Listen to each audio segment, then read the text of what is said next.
Hey, what's up, guys? It's Loki Luis right here, back with a new NBA 2K21 video, and today I'm bringing you guys the best shooting badges to use in NBA 2K21. I'm gonna show you the badges that I personally use and the badges that you should use on your playmaking shot creator or any guard. So let's go into it.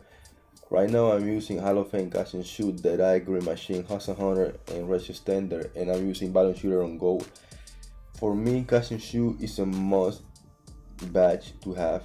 You sometimes play as a spotter shooter, and I recommend you guys to put on Hall of Fame because on Hall of Fame you got at least a 90% that your shots gonna go in, even early release or late release. Another important badge to have is that I always put on Hall of Fame if you can. This will help you to make contested shots or even when the defender is close enough to you. Another must-have badge is Hustle Hunter and Rush Standard. Rush Standard is because it will let you make threes, even mid-range, much easier. And Hustle Hunter gives you a plus 10 boost on any high spot you have. Green Machine is another badge to use because right when you get your second green line in a row, it will activate automatically and you will get green light. Green light for life if you know how to time your jump shot. Another one that I personally use is Balance Shooter because most of the time I play twos and I shot a lot playing twos. So even if I miss or if I make it, it will give me a boost to make my next jump shot I'm gonna take. Now listen, if you are a guard that plays twos with screens, I recommend you to use difficult shots on Hall of Fame, not even go Hall of Fame, so you have more chances to make your fadeaways. Another badge to use that is a good one, I don't use it because I know my release, but if you don't know your release, you should use flexible release, at least on silver. Shot timing penalties for jump shot are reduced, making it easier to knock down attempts even when releasing early or late. This means if you don't know your jump shot, you can release it early, even late. You're gonna make it. So imagine if you combine catch and shoot Hall of Fame and flexible release at least on silver. Hey, you get the boost of the catch and shoot Hall of Fame and the release and the flexible release. It will be easier for you to make the early release or late release. Another good badge to use if you are a perimeter lockdown, that sits on the corner, is a corner specialist, at least on goal. If you don't have a high 3-point shot rating, if you got a decent 3-point shot rating, at least 80, 75, corner specialist and catch and shoot will give you a huge boost, and also with flexible release.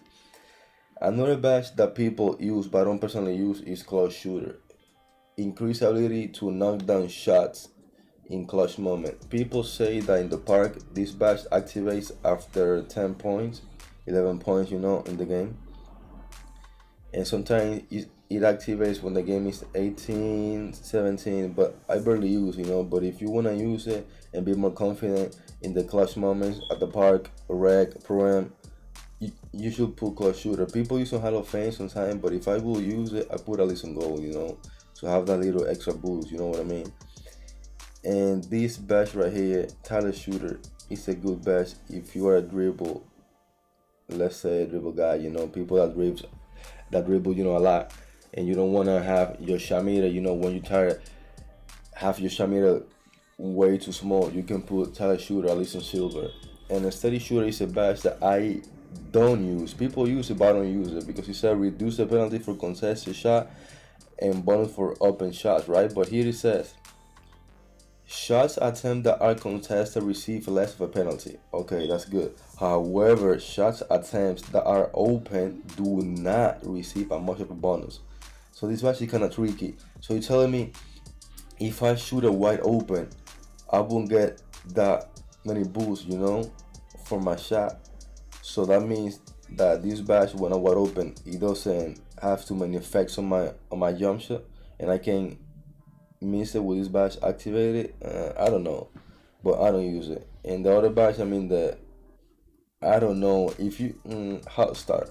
This badge people say that is good, but I personally I don't use it because let's say for example if you miss your first shot of the game, hey, that's it.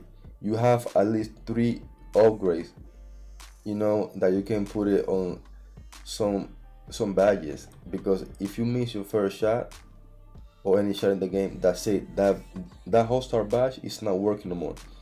So instead of having hot start, I would prefer to have uh, balloon shooting on Hall of Fame or corner specialist at least some silver. So I can get that extra boost. With corner specialist, balloon shooter, and catch and shoot. So these are the main badges that I'm using right now on my current build. If you want to try it out, go ahead. I hope you guys enjoy this little tutorial. I hope this little video tutorial was helpful to you. If it was, let me know in the comment. Let me know if you want me to do the best playmaking badges in separate video. I hope you guys enjoy it. Don't forget to subscribe if you're new, share this video so this little tutorial can be helpful to your friends. And grind don't stop. See you in the next one. Peace.